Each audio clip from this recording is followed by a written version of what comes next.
Welcome to the Tie-Dyed Therapist. I'm your host, Richard Killian, and also welcome to Wisdom Card Wednesday.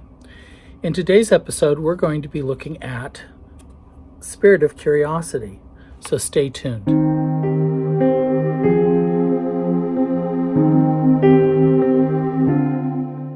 Thank you for joining me today.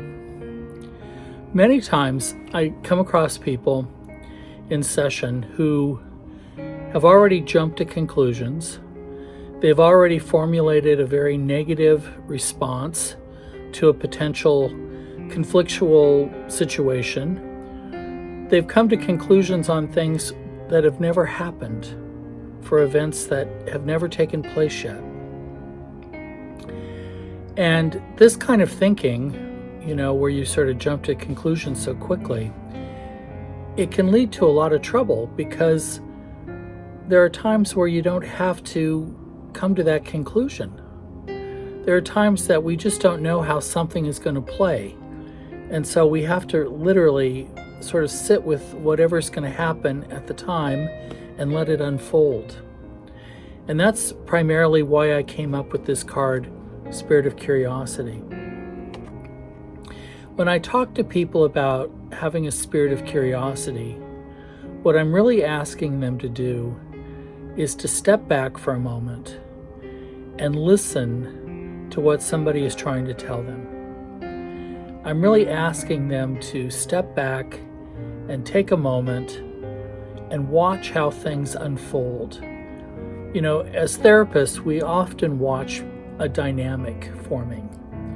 We see dynamics forming within families, within couples, within individual situations, where we think we know what's going to happen next, but many times we're just simply surprised at the outcomes. And many times these outcomes are actually quite positive, they're quite productive, they're quite surprisingly nice and happy. So when I ask people to consider incorporating a spirit of curiosity into their life, that's exactly what I'm really asking them to do, is to be curious, to ask questions, not questions that are defensive in nature or negative, but just to ask questions about, tell me more about that. Why do you feel this way? Can you share more about this situation with me so that I understand it a little bit better? When people start doing these things, they find that they get a lot more information, a lot more data than they would have done had they just jumped to a negative conclusion.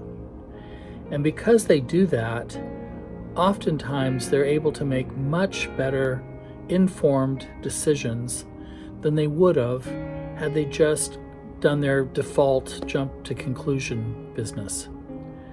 So what I want to leave you with today is that in all your situations where there's an unknown, whether you don't know how somebody's going to treat you, you don't know how a situation's going to play out, you're clueless about certain aspects of something, incorporate a spirit of curiosity into the mix.